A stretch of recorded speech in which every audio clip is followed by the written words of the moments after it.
uThixo wakwenza khonokho. Glory to God.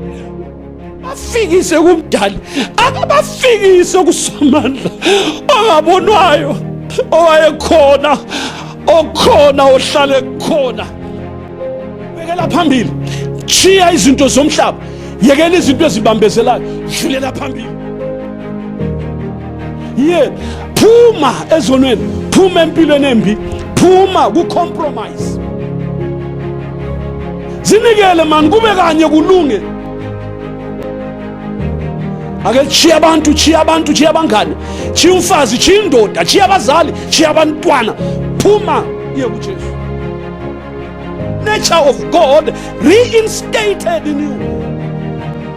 Glory to God. uJesu Kristu wayelande khona lokho. Ulicebo likaThixo ukuthi abantu babe khona on this day when he will present them the Father. Lapho azasukuma khona athi nawu Baba. Glory to God. Yena uyingcwele, abazambona bayingcwele. Uyathanda ukuthi la uhlwitha, uyathanda ukuyabona uThixo.